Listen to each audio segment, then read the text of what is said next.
Il y en a qui sont en ce moment au travail parce que nous avons fait des prières, de très bonnes prières pour qu'ils travaillent.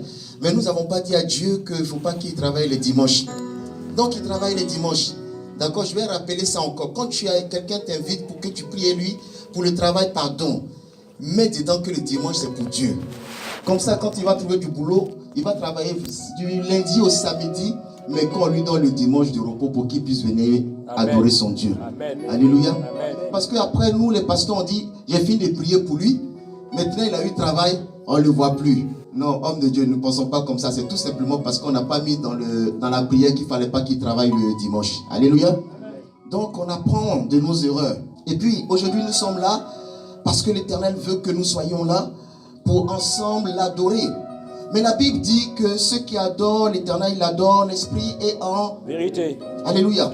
Il dit bien en esprit d'abord, ensuite il va nous dire en vérité. Alléluia. Et c'est pour cela que nous sommes là, parce que nous voulons surtout marcher en vérité avec le Seigneur. Parce que effectivement nous devons l'adorer en esprit. Mais souvent j'ai dit, comment est-ce que tu peux adorer en esprit si même tu ignores la vérité sur l'esprit? Alléluia. Amen. Dieu, quand il dit cela, il parle à des personnes qui ont la connaissance des choses spirituelles. Et donc il leur dit, adorez-moi en esprit et en vérité. Mais ceux qui ignorent ce que c'est que réellement adorer en esprit, comment peuvent-ils donc adorer en esprit? Alors enseignons-leur la vérité et par la suite, ils adoreront Dieu en esprit. Amen. Alléluia. Amen. Alors ce matin, comme l'Éternel nous plonge dans un temps, une année où nous devons vivre un accomplissement, l'Éternel ne peut pas donc vouloir nous plonger dans une année où nous devons vivre l'accomplissement, tant toutefois nous apprendre les bases de l'accomplissement. Est-ce que quelqu'un comprend ce que je dis? Amen. Amen. J'ai dit que tu ne peux pas prier en esprit et en vérité si tu ignores ce que c'est que l'esprit. Et pourtant, depuis le début, le Seigneur nous dit, cette année 2019 est une année où nous devons vivre l'accomplissement. Alors, je suppose que chacun d'entre nous avons déjà dans notre esprit vivre l'accomplissement, ce que c'est. Peut-être pour mon fils Tapé, vivre l'accomplissement, c'est la réussite professionnelle. Peut-être c'est ça que pour lui depuis longtemps il attend. Peut-être pour une autre personne c'est autre chose. Mais pour vivre l'accomplissement, il faut bien que tu comprennes réellement ce que c'est que vivre l'accomplissement. Alléluia. C'est à partir de cela que tu vas réellement vivre l'accomplissement. Amen. Alléluia. Alors ce matin, j'aimerais qu'on s'interroge un peu sur la question du naturel et du surnaturel. Alléluia. Amen.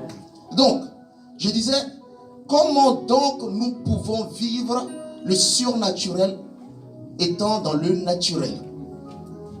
Parce que souvent il y a cette ambiguïté-là, ou bien ce combat-là, cette bataille entre les deux mondes qui se fait en nous. Et très souvent, c'est le naturel qui prend le dessus et nous attribuons au naturel le surnaturel. Et j'aimerais qu'on voit ça ce matin. Dis Amen. Amen. Nous allons prendre le livre de Jean 6. Jean 6 à partir du verset 5. Serviteur Ephraim, j'ai besoin de toi.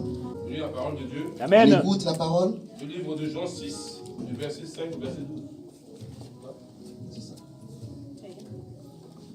Ayant levé les yeux et voyant qu'une grande foule venait à lui, Jésus dit à Philippe, où acheterons-nous des pains pour que ces gens aient à manger?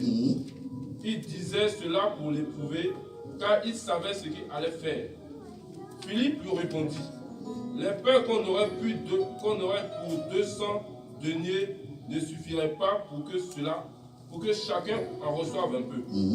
Un de ses disciples, André, frère de Simon-Pierre, lui dit, il y a ici un jeune garçon qui a 5 pains d'orge et 2 poissons. Mais qu'est-ce que cela pour tant de gens? Jésus dit, faites-les asseoir. Il y avait dans ce lieu beaucoup d'herbes. Ils s'assirent donc, au nombre d'environ 5000 hommes. Jésus prit les pains, rendit grâce et les distribua à ceux qui étaient assis. Il leur donna de même des poissons, autant qu'ils en voulurent. Lorsqu'ils furent rassasiés, il dit à ses disciples, ramassez les morceaux qui restent, afin que rien ne se perde. Ils les ramassèrent donc, et ils remplirent 12 paniers avec les morceaux qui restèrent des 5 pains d'orge, après que tous eurent manger. Amen. Amen. Est-ce qu'on peut acclamer la parole? On a dit, tu peux t'asseoir. Sois béni. Alléluia. Voici ici un rapport qu'on nous fait. On nous dit que Jésus s'est trouvé là avec une très grande foule qui ont commencé à le suivre. Et arrivé à un certain moment, la nuit commence donc à tomber. Et donc les disciples vont demander à Christ, donc demandons-leur de rentrer chez eux. Parce qu'il faut qu'ils aillent manger. N'oublions pas une chose. C'est qu'il nous est dit que ces hommes-là étant jeunes quand ils sont venus à Christ. Donc ça veut dire qu'ils n'ont pas mangé depuis.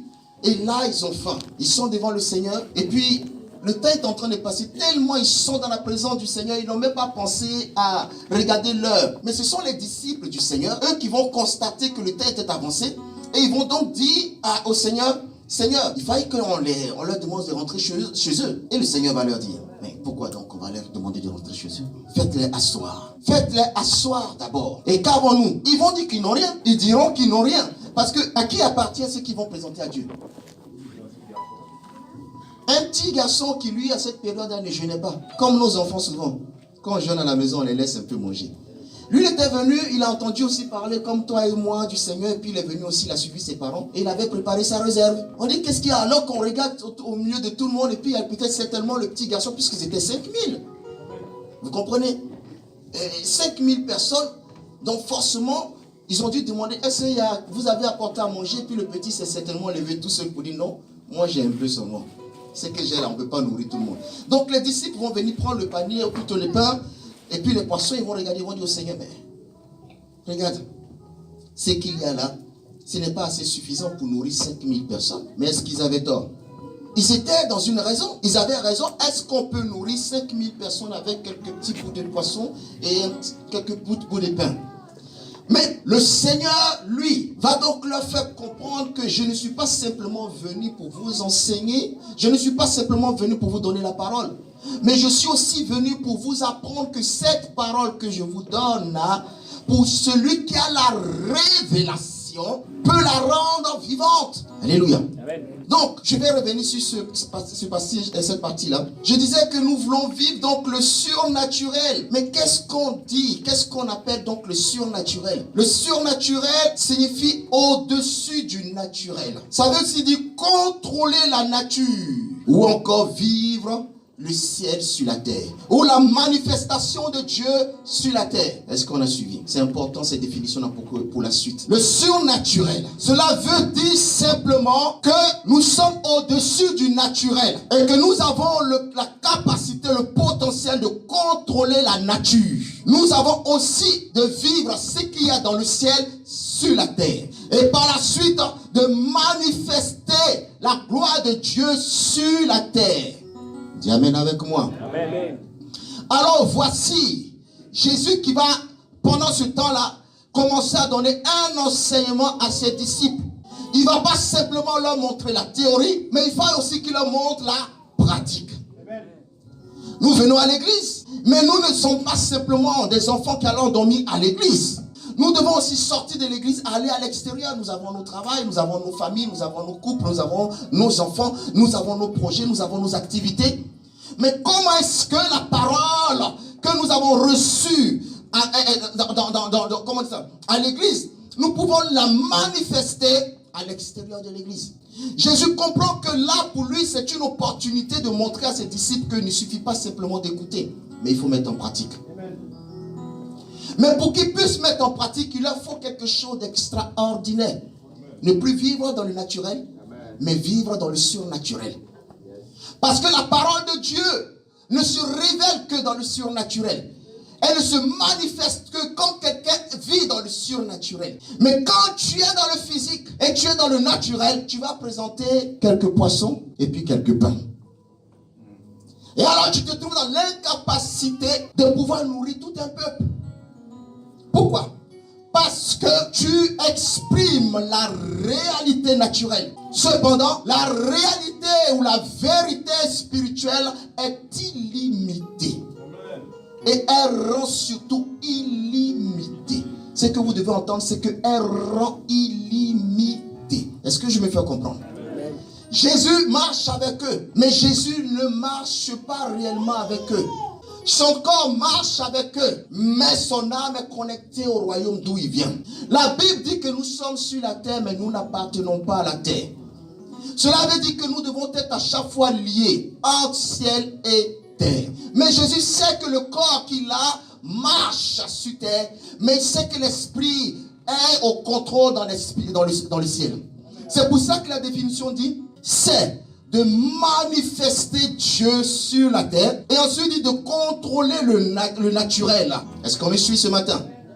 Donc voici le Seigneur qui va se trouver donc devant une problématique. Et il va falloir qu'il résolve cette problématique. Il va dire donc, emmenez-moi ce pain, amenez-les-moi. Il va peut-être, certains se sont peut-être pensé certainement qu'il allait faire comme Élie ou Élisée, disant à cette dame-là, prépare, je vais manger et puis on va voir la suite. Prépare ce pain, prépare plutôt ce repas, je vais manger. Et nous verrons la suite. Alors les disciples ont amené, mais il dit, mais dans leur esprit, il dit, mais qu'est-ce qu'il veut faire? Il y a 5000 personnes, avec les denrées que nous avons, c'est quasiment impossible. Ou bien le maître veut manger, et puis il va demander aux gens de rentrer chez eux. Mais de vous à moi, pensez-vous réellement que les disciples pensaient que l'Éternel allait faire un miracle là? Ils n'en avaient même pas conscience. Il se posait la question de qu'est-ce qu'il va faire avec ce qu'on lui apporterait. La Bible dit qu'il prit le pain, il regarda dans le ciel. Ce matin, quand je sortais de la maison, on a mis une chanson où on parlait de ouvre les écluses des cieux. Et puis mes deux petites filles, Colombe et Piso, ils se sont approchés de moi pour me demander c'est quoi les écluses des cieux. Alors je leur ai dit, bon attendez, on va prendre pour leur faire un dessin. J'ai tapé sur internet et puis j'ai ouvert. Et puis on a vu que les écluses, en fait, c'est une porte, mais qui est faite pour... Comme c'est dans l'eau, on a appelé ça écluse. Et puis c'est entre deux murs pour laisser passer l'eau. Et puis je l'ai imaginé ça comme ça. Et puis j'ai repris la chanson et dit maintenant qu'est-ce que ça veut dire? Et puis elles ont repris la chanson en disant ouvre les portes des cieux pour que la pluie tombe. Elles ont commencé à comprendre qu'en fait les écluses ce n'étaient que des portes. Amen. Alléluia. Amen.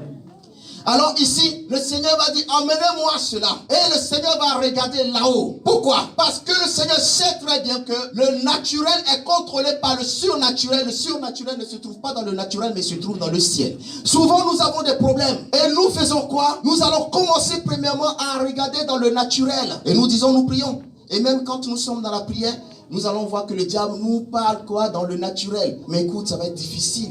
Est-ce que quand tu vas aller déposer ton CV, ils vont t'appeler? Non, c'est trop difficile. Oh, il y a longtemps que tu déposes les CV, ça ne marche pas. Mais écoute, non. Prie le Seigneur, continue à prier, continue à prier. Ça, c'est pas la pensée de Dieu. Vous pensez que parce qu'on vous dit continue à prier, donc c'est de Dieu? Non, ce n'est pas de Dieu. Il te rappelle déjà l'échec passé. Et ensuite, il dit, prie le Seigneur. C'est ce qu'on appelle la stratégie de tromperie. Alors toi, tu commences à prier, mais tu es déjà déconnecté par le Seigneur. Les disciples vont venir auprès du Seigneur, vont dire, mais c'est pas possible. Il faut les ramener, les serviteurs ramènent les demain, vont revenir. Il dit non. Pierre vient, il dit, Seigneur, je mourrai avec toi. Il lui dit, arrière de moi, Satan. Mais est-ce que ce que Pierre a dit était mauvais? Est-ce que quelqu'un me suit ce matin? Amen. Dans le surnaturel, Pierre ne pouvait pas porter le fardeau de Christ. Et le Christ le savait puisqu'il ne réside pas à son corps physique et sur la terre, mais il est connecté au surnaturel. Et donc il sait que ce que Pierre dit n'est que charnel, mais pas spirituel. Alors il va dire à Pierre, arrière de moi Satan. Écoutez, quelquefois quand les choses ne marchent pas comme nous sommes dans la prière, c'est tout simplement parce que notre prière est conditionnée par quelque chose qui n'est pas d'ordre spirituel ou qui n'est pas d'ordre divin. Même si tu entends, prie. Alors parce qu'on dit c'est parce qu'il a dit prie, alors ça veut dire que ça vient de Dieu. Mais avant le prie, qu'est-ce qui t'a d'abord soufflé dans le cœur? C'est ici qu'intervient le discernement. Qu'ai-je entendu? Est-ce que mon Dieu va me rappeler mon passé avant de me demander de faire quelque chose? Ou est-ce que mon Dieu va me présenter l'avenir et me dit maintenant va chercher l'avenir? Et beaucoup de chrétiens nous prions. Et puis un moment arrive, nous continuons. Et puis le moment où notre moment arrive, nous continuons quand nous arrivons même jusqu'à intercéder. Et puis après, nous sortons de là et nous ne voyons pas le résultat. Et nous ne prenons pas ce temps de revenir à nous pour dire attends, je vais examiner ma prière. Pendant ma prière, qu'est-ce qui s'est passé réellement? Qui était présent pendant ma prière? Est-ce qu'il n'y a pas eu quelque chose qui a distrait ma prière? Est-ce qu'il n'y a pas eu quelque chose qui a influencé en fait ma prière? Est-ce que je priais en esprit et en vérité? Ou est-ce que je priais dans la chair et dans la réalité. Souvent nos prières sont dictées par la chair et la réalité de ce que nous traversons, pas par l'Esprit de Dieu. Alors nous levons la voix et puis nous intercédons, nous combattons, nous chassons, parce que c'est la réalité que nous vivons qui dicte la prière. Voici Jésus qui va se trouver devant une situation. En réalité, il ne peut pas faire grand chose. Mais en vérité, il sait qu'il peut faire quelque chose. Amen. Alors il va leur dire, prenez ces pains-là. Et puis, commencez à les partager. Ah bon? 3 à 5 000 personnes. Comment est-ce qu'on va partager ça? Commencez à partager. La Bible dit qu'ils ont obéi. Parce que le Seigneur va venir à leur secours pour leur donner la révélation. Écoute, on était venu pour te présenter les pains, pour te dire, voilà ce qu'il y a, pour justement te décourager. Comme l'ennemi fait. Quand tu commences à prier, il vient te présenter la vérité, non plutôt la réalité de la situation dans laquelle tu te trouves, pour te décourager. Et toi, tu vas prier, non pas en vérité et en esprit, mais tu vas prier en réalité et en chair. Et comme tu es en train de prier, tu dis que non, c'est une bonne prière. Mais voici les disciples qui vont faire la même chose. Ils vont présenter à Jésus la réalité et vont lui faire voir qu'il y a trop de monde pour ce petit. Lui, maintenant, va les ramener donc dans la vérité, dans le spirituel. Il dit commencer à partager. Ils ont dit, bon, s'il veut avoir honte, c'est lui qui nous a donné l'ordre. Il va avoir honte tout seul. Souvent, tu es dans ton affliction et les gens parlent. Les gens veulent que tu marches comme eux le veulent, comme eux le sentent, comme ils pensent que cela peut se résoudre. Écoute, et puis tu rentres dans l'esprit toi-même, tu sors de ton corps et tu rentres dans le spirituel, tu es dans le domaine spirituel. Et Dieu te dit, écoute-moi, fils, écoute-moi, fille. Pose cet acte-là. Et puis l'autre te dit, mais pourquoi tu as posé quel acte? Toi-même, tu n'arrives pas à te suffire, tu veux poser des actes. Alléluia. Cette dame-là que Élie avait visitée aussi, il ne lui restait plus rien, dit qu'elle va manger puis elle va mourir, non? Elle était dans la réalité. Mais dites-moi, est-ce qu'elle n'a pas prié pour la situation qui se passait dans sa vie? A-t-elle été exaucée? Mais comprenez qu'il y a des formes de prière. Il y a une véritable prière et puis il y a une prière. La prière que nous faisons souvent, c'est une prière. Et puis il y a une véritable prière. La prière qui va toucher Dieu et Dieu va exaucer. Est-ce que je me fais comprendre? Amen. Regardez Élie. Élie va aller vers cette dame. Il va dire simplement, il va dire à Dieu, écoute, je suis ton serviteur. Je te sers. Ce que je fais sur la terre s'y représente. Si je meurs pendant qu'il y a la 17 dans ce pays-là, que dira-t-on de toi? Alors Dieu va dire à Élie, bon écoute, lève-toi. Va voir une dame. Je ne vais pas simplement te bénir toi seul. Je vais te bénir avec d'autres personnes. Va voir une dame. Il arrive devant la dame. Il dit, hey, ma chérie, tu as quoi à manger? Elle dit, hey, à l'heure où je suis à ce moment bien précis où tu viens me trouver là, il ne me reste plus qu'à manger mon dernier repas et puis mon enfant et moi nous allons mourir. Souvent tu penses que il n'y a plus rien à faire dans ta vie parce que tellement la situation t'a accablé. Souvent tu te dis que j'ai prié, je ne vois pas le résultat. Mais laisse-moi te dire que c'est parce que ta prière était intéressée. Jésus va faire quelque chose. Il n'a pas pensé lui manger. Les gens pensaient certainement qu'il allait manger. Non, il n'a pas pensé manger, mais il voulait bénir 5000 personnes. Il va leur dire, distribuez le pain. Et il dit, va, au lieu de penser déjà à mourir. Comment quelqu'un prie Dieu, puis déjà dans sa conscience, il est mort. Est-ce que tu me suis ce matin? Amen.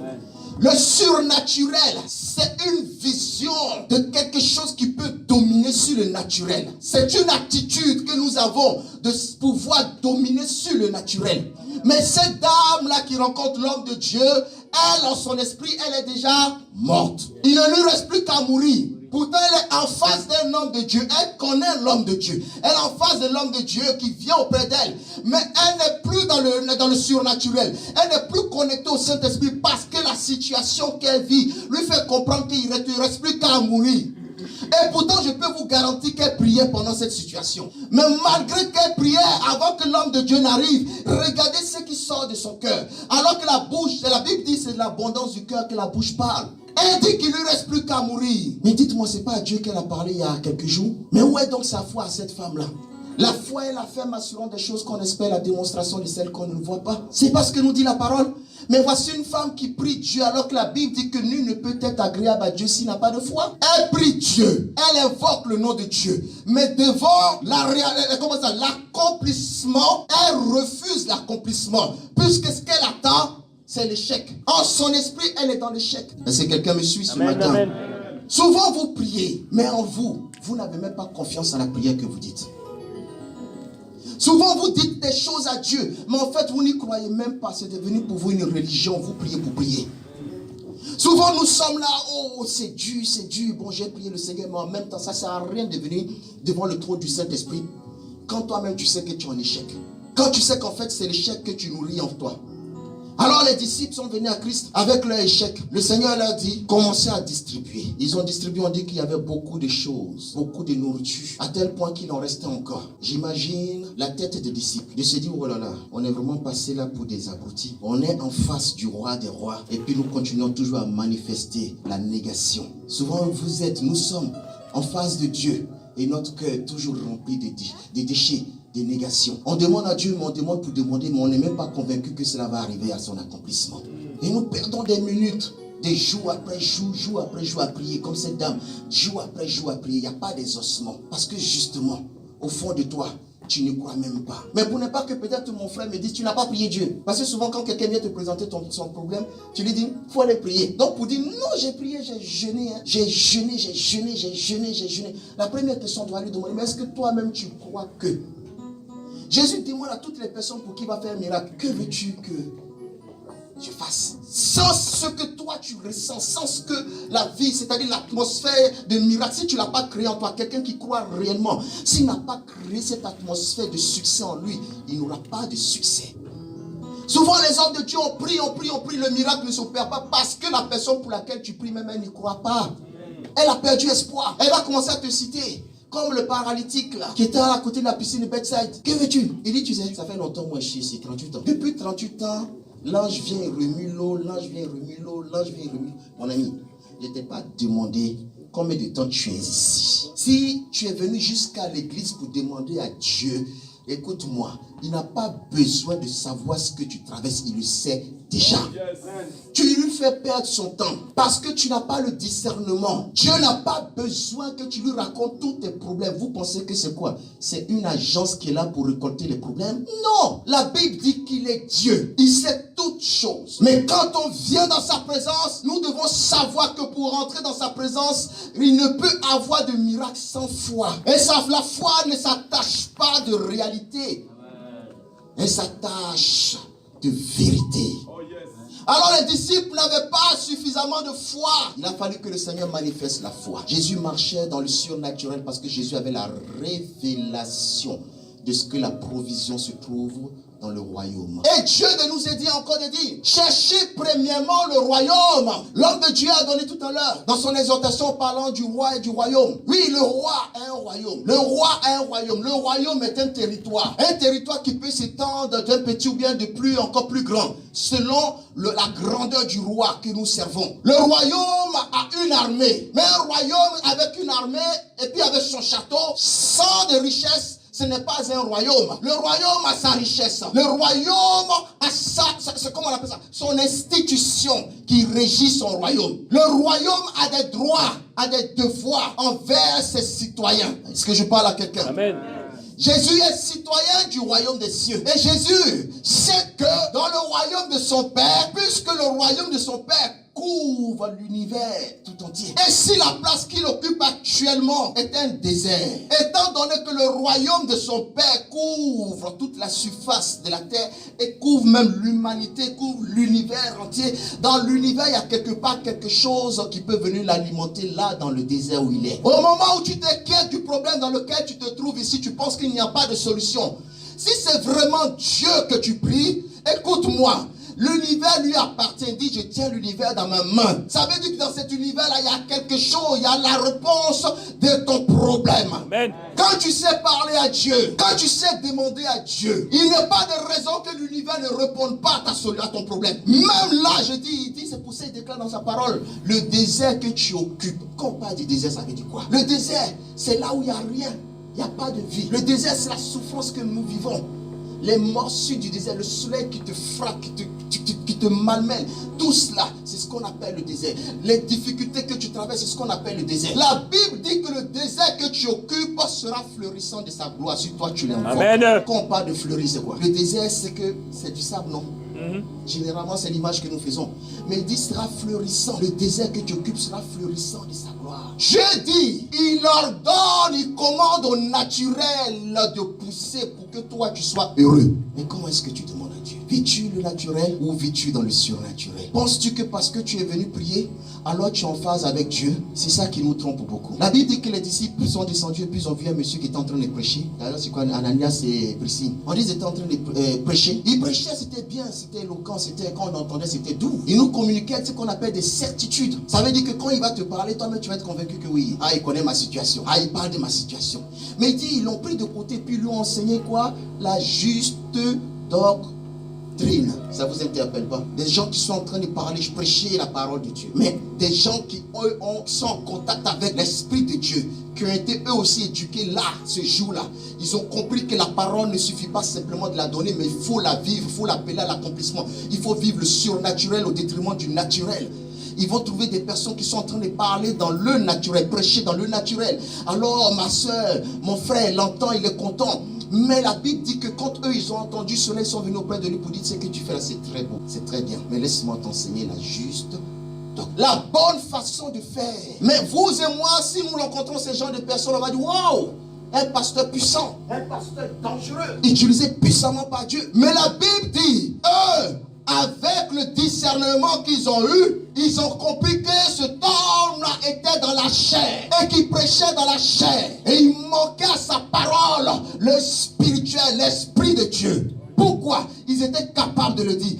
Parce que l'Éternel a enseigné la différence entre ce qui est naturel et ce qui est surnaturel. Je vais prendre aucun autre exemple. Voici donc Pierre. Et donc voici donc Pierre qui est sur la barque. Jésus leur dit, allez-y, devancez-moi, j'arrive. Mais pour eux dans leur esprit, ils se sont dit que Jésus va prendre une barque pour les suivre. Et puis ils sont sur l'eau et ils voient quelqu'un marcher sur l'eau, venu sur l'eau. Mais est-ce qu'il, bon, on va dire venait sur l'eau. Parce qu'à la distance, ils ont dit que c'était un fantôme. Donc le fantôme, on ne peut pas dire qu'il marchait. Donc il survolait sur l'eau. Parce que si on rentre dans notre définition un peu de fantomatisme, c'est ça non?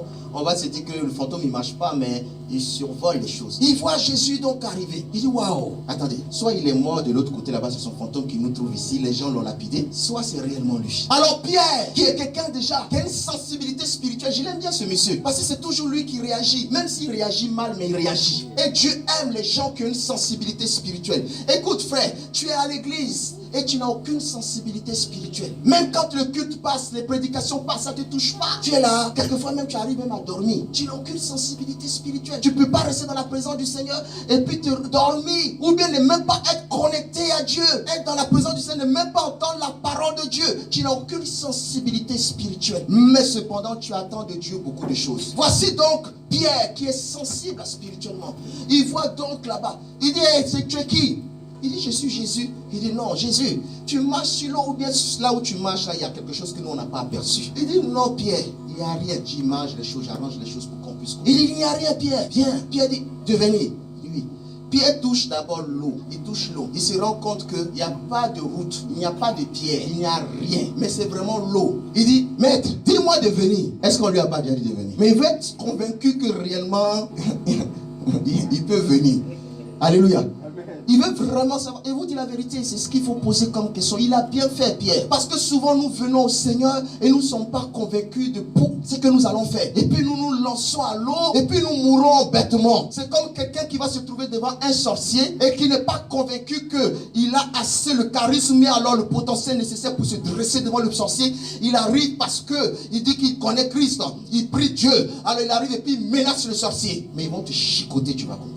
Vous n'avez pas vu ça dans la Bible? Ce monsieur qui est venu chasser les démons. La Bible dit quoi? Le monsieur a pris une chicote pour le chicoter très bien. Est-ce que ce n'était pas dans le nom de Jésus qui faisait ça? Pierre comprend qu'on ne se lance pas dans le domaine surnaturel n'importe comment. Parce que ce qu'il voit devant lui là, ce n'est pas d'ordre du naturel. Quelqu'un qui marche sur l'eau. Il faut que lui soit convaincu réellement qu'il peut faire ce qui est en train de se passer. Alors, il dit, appelle-moi. Jésus lui dit, viens, n'aie crainte. On dit, Pierre a sorti son pied de la barque. Les autres ont dit, mon ami, tu es sûr que c'est Jésus? Laissez-moi. De toute façon, si je coule, je coule. Laissez-moi aller. Pierre commence donc à marcher sur cette eau. Il avance. Vous savez pourquoi il a réussi? Parce qu'il a eu la révélation qu'il était en communion avec Jésus-Christ de Nazareth. C'est cette révélation qu'il cherchait en demandant à Christ. Appelle-moi. Il connaît la voix de son maître. Est-ce que je parle à quelqu'un? Amen, amen, amen. Connais-tu la voix de Jésus? Car le diable est un imitateur. On regarde à la télévision avec Nicolas Canteloup. Il prend la voix même de nos présidents et puis il parle à la télévision. Vous regardez Canal+. Il prend la voix et puis il parle. Et puis tu as l'impression que c'est Macron qui parle. Il mélange même sa voix avec la voix même des femmes, même un garçon qui a la voix des femmes, et puis il imite ça parfaitement. Écoute, l'ennemi est capable d'imiter la voix de ton Seigneur, mais ce que l'ennemi ne peut pas faire, c'est de faire les miracles que ton Dieu fait. Et quand ça ne marche pas, sache que c'est parce qu'il y a l'imitateur qui a imité pour te donner la parole. Parce que quand Dieu dit, la parole dit, quand lui t'a dit quelque chose, il veille à ce que celle-ci s'accomplisse. Est-ce que je parle à quelqu'un? Amen. Le surnaturel lui-même se suffit. C'est pour cela que la Bible dit, je me pourvoirai. Il n'a pas dit que Dieu pourvoira. On dit Dieu se pourvoira. Écoutez, mettez les paroles là où elles sont. Dieu se pourvoira. Il dit que je n'ai ni besoin de quoi que ce soit, mais moi-même, je ferai ce qu'il y a à faire. Pierre commence à marcher sur l'eau. Et puis un moment arrive, Pierre va se déconnecter. Comme souvent nous sommes dans la prière. Et puis un moment, le Saint-Esprit nous transporte en esprit. Et puis parce que tout simplement, il y a un frère qui va tousser. Ou bien il y a un frère qui va tomber pendant que le Saint-Esprit est en train de se manifester. Et toi qui étais connecté, tu ouvres les yeux pour aller regarder ce qui se passe. Et automatiquement, tu es déconnecté. Pierre a commencé à couler parce que simplement dans la barque là-bas, il y en a qui ont dit wow, il marche sur l'eau. Alors tout de suite, l'esprit de Pierre a été rappelé à la réalité. Et Pierre a commencé à couler. Mais regardez ce qui va se passer. Il ne pouvait plus se reconnecter à l'esprit de Dieu. Il a fallu que Christ lui-même étant lui tende la main pour le sortir de l'eau. S'il s'était reconnecté, il remonterait à la surface de l'eau. Mais il n'en avait plus la capacité. Comme pour dire, quand tu es dans le surnaturel, quand tu arrives à sortir du naturel, à oublier tes problèmes un instant, même si elles existent, que tu arrives à te projeter en te disant que tout ce que tu fais, Seigneur, j'accepte. Et quand tu commences à entendre du bruit, la Bible dit de fuir ces genres de bruit. Fuis les hommes, les femmes qui ne sont pas en phase avec ce que tu veux vivre avec le Seigneur. Les mauvaises compagnies corrompent les bonnes mœurs, frère. Souvent, quand on n'arrive pas, c'est parce qu'on écoute des personnes qu'il ne faut pas écouter. Souvent, les gens sont sur ton chemin, non pas pour t'aider à aller de l'avant, mais ils sont là pour t'empêcher d'aller de l'avant. Quelquefois même, ils s'en sont même pas conscients. Il n'y a pas que les esprits, il n'y a pas que les sorciers. Quelquefois, c'est ta concentration. Tu n'es pas concentré sur ton problème. Tu n'es même pas concentré sur Jésus-Christ de Nazareth. Ou alors, tu es trop concentré sur ton problème. Alors, un jour, j'ai demandé à un monsieur de prendre un verre d'eau. Je crois que j'ai déjà raconté ça ici. Et de tourner autour d'une table. Parce que cet homme-là voulait quitter son église. Alors, il est venu me voir pour quitter son église. Pour venir dans mon église. J'ai dit, Dieu merci. Tourne autour de la table avec ton verre. Et il a tourné autour de la table. Et puis, je lui ai dit, si l'eau verse, je peux prier et puis tu vas partir de l'église. Mais si l'eau ne verse pas, du moins, si l'eau ne verse pas, je prie, tu pars de l'église. Mais si l'eau verse, tu restes dans ton église. Et comme il était convaincu qu'il devait partir de l'église, alors il a commencé à marcher autour de la table. Et puis pendant qu'il marchait, moi je venais un peu pour mettre quand même des obstacles, c'est trop facile. Je poussais un peu les chaises. Et puis il arrivait à dévier les chaises sans verser l'eau, mais il était attentionné, il se concentrait sur son verre. Pourtant j'avais bien rempli le verre. Et il n'a pas versé d'eau. À la fin de l'exercice, je lui dis alors c'est fini? Il dit oui. Il dit est-ce que l'eau est versée? Il dit non. Donc pour lui, tu es prié, il va venir dans mon église. Alors il vient s'asseoir à côté de moi. Je dis oh gloire, tu es déterminé à quitter ton église? Oui. Parce que là-bas, voici ce qui se passe. Voici ce qui se passe. Voici ce qui se passe. Voici ce qui se passe. Voici ce qui se passe. Voici ce qui se passe. Waouh. Les fidèles même, ils sont les pires. Pendant le culte même, ils sont sur leur téléphone. Il y en a qui mangent des chewing-gums pendant le culte. Il a vu tous les détails qui peuvent pousser un homme à quitter l'église. Je dis waouh. Mais écoute, est-ce que quand tu étais en train de tourner autour de la table, là, tu m'as vu? Il dit oui, mais je savais que tu passais, mais quand j'ai poussé la chaise là, tu n'as pas versé l'eau. Il dit non. Il dit pourquoi? Il dit parce qu'il était concentré. Mais quand j'ai déplacé la lampe, parce que chez moi, il y a un mur et puis il y a une lampe qui est là. Donc j'ai déplacé la lampe. Donc il lui restait un petit espace. Un espace tout petit pour qu'il puisse passer. Mais il est passé sans verser l'eau. Il dit est-ce que tu as versé? Il dit non. Il dit pourquoi? Il dit parce qu'il était concentré sur le verre. Il dit c'est la même chose quand tu viens à l'église. Dans ton église, ce n'est pas ton église qui a un problème, c'est toi qui as un problème. Il dit comment? J'ai dit vous venez à l'église souvent, au lieu de vous concentrer sur la parole qui raffranchit, qui libère, vous vous concentrez sur ce qui se passe dans l'église. Et vous accusez que l'église n'est pas une bonne église. Mais déjà toi-même examine-toi. Qui es-tu venu chercher à l'église? Voici Anne qui cherchait un enfant, savait qu'il n'y avait que Dieu qui pouvait lui donner. Mais à la synagogue où elle allait prier, vous pensez qu'il n'y avait pas d'autres personnes? On dit il partait, puis elle était toujours dans la prière en train de prier. Jusqu'à l'homme de Dieu va regarder, mais celle-là elle a quel problème même? Sois concentré sur Dieu. Le surnaturel te demande d'être connecté au Saint-Esprit. Mais si tu as une oreille qui est tendue ici et une oreille qui est tendue vers l'homme de Dieu, forcément tu vas avoir hâte de te concentrer au moment où le Seigneur veut bénir. Il a baissé la tête, il m'a dit oui, c'est comme ça se passe. Aujourd'hui, il n'est pas là. Il est dans son église encore. Alléluia. Amen. Mais cette fois-ci, quand je l'ai, il me dit, cette fois-ci-là, je regarde très bien. Je sais pourquoi je viens à l'église. Je me concentre sur ce que l'homme de Dieu et ce qu'on va faire à l'église. Et c'est tout ce qui m'intéresse. Alléluia. Le surnaturel est au contrôle du naturel, frère. Quand tu te connectes à Dieu, il va te donner le pourquoi tu es là. Il va te dire le pourquoi tu es là. Vous pensez que ça nous plaît le matin de nous lever à 7h, 6h du matin, de nous laver, de réveiller nos enfants, et puis de courir, et puis de venir à l'église, nous arrêter ici pour vous parler simplement. Mais quand je me lève le matin, avant même que je m'habille, je suis déjà connecté au Saint-Esprit. Saint-Esprit me dit, va, tu vas leur enseigner cela. Et pour ne pas que je perde de vue l'enseignement que Dieu veut que je donne, le Saint-Esprit me laisse, me garde dans sa connexion. Et je ne cherche pas à me distraire. Je te parle parce qu'il m'a donné cette capacité. Mais à la fois que je te parle, je suis connecté sur les enfants à qui je vais donner l'enseignement. Alors je ne perds pas de vue. Et même quelquefois l'ennemi dit faire. Et je sens que ce qu'il dit de faire là c'est bon. Mais quand je prie le Seigneur, je dis mais est-ce que l'Éternel me parlerait de la sorte? Et je me rends compte que ce n'est pas Dieu qui parle. Alléluia. Est-ce que je parle à quelqu'un ce matin? Amen. Je sais que c'est vite fait que je vous parle comme ça. Nous prendrons le temps, le Seigneur a voulu que je vous parle aujourd'hui de la sorte. Nous prendrons le temps de vraiment rentrer dans les temps qui vont venir dans réellement la définition du surnaturel et de vous faire comprendre réellement comment nous introduire dans le surnaturel. Aujourd'hui, ce que je sais simplement de vous faire comprendre, c'est que si vous ne réussissez pas dans vos entreprises, si vous priez que les choses n'arrivent pas vite, mais vous ne cherchez pas à savoir s'il y a un démon ou un esprit qui est en train de vous fatiguer la vie, posez-vous la première question. Est-ce que je pose la bonne question? Est-ce que je demande correctement? Est-ce que je parle réellement à Dieu, à Jésus? Ou est-ce que je finis de prier? Est-ce que je suis dans la prière ou bien je suis dans l'intercession? Ou bien je suis dans l'adoration, parce que cela aussi dépend du résultat. Quelqu'un qui veut adorer Dieu ensuite pendant son adoration, qui demande des choses à Dieu, comment est-ce que tu peux faire la chose comme ça? Quel est le produit que ça va apporter? Ça n'apportera pas de produit, parce que comme nous avait enseigné le pasteur Paul, il y a un temps, ou bien homme de Dieu, c'est pas ça, il y a une façon de parler à Dieu, et c'est ça que Jésus nous a donné, la prière du Notre Père. Et l'homme de Dieu a pris le temps ici le vendredi. Je profite de l'occasion pour vous dire qu'on fait vendredi ici culte de prière, où on donne des secrets et puis on rentre dans la prière. Et pour ceux qui viennent vendredi pendant le culte de prière, vous allez voir, dans très peu de temps, vous allez comprendre les fruits de ce temps que nous passons ici. Amen. Continuez à venir, continuez à vous disposer, continuez à chercher le temps pour arriver. Et donc je disais qu'on ne peut pas donc adorer l'Éternel pendant l'adoration, lui demander alors que ça n'a rien à voir. Dites-moi, si un anglophone se déplace et puis il vient dans ta maison, tu ne connais pas l'anglais, il ne cherche même pas à trouver des mots pour te parler en français. Est-ce que vous allez vous comprendre? Bon, imaginons que tu vas dans un pays où on ne parle pas français. Tu arrives là-bas, tu ne connais pas non plus la langue. Et puis tu viens, tu veux parler aux personnes qui sont là-bas, est-ce qu'ils vont te comprendre? Mais avec Dieu, c'est aussi la communication. Souvent nous ne recevons pas, la Bible nous dit, parce que nous ne savons pas demander. Tu es dans l'intercession, tu ignores la définition de l'intercession. Tu as dit à Dieu que tu vas faire l'intercession. Dieu a disposé les anges qui sont là pour intercéder, pour t'aider à intercéder. Et puis tu te pointes et tu attrapes l'adoration. Tu dis à Dieu qu'on va rentrer dans le combat spirituel. Alors il a demandé aux anges guerriers de venir. Eux ne font que combattre. Ceux qui connaissent leur métier, qui connaissent, qui dominent, qui maîtrisent, c'est le combat spirituel. Tu arrives là et tu intercèdes. Est-ce que je parle à quelqu'un? Tu dis à Dieu, je vais te prier. Je rentre dans la prière. Quand tu prends le moment de jeûne, et puis je vois des gens qui dans le moment de jeûne, oui, le jeûne regroupe beaucoup de choses, mais il dit je vais prier, et puis il arrive et puis il est en train de combattre. La prière n'est pas un combat, la prière c'est une discussion, un dialogue entre Dieu et quelqu'un.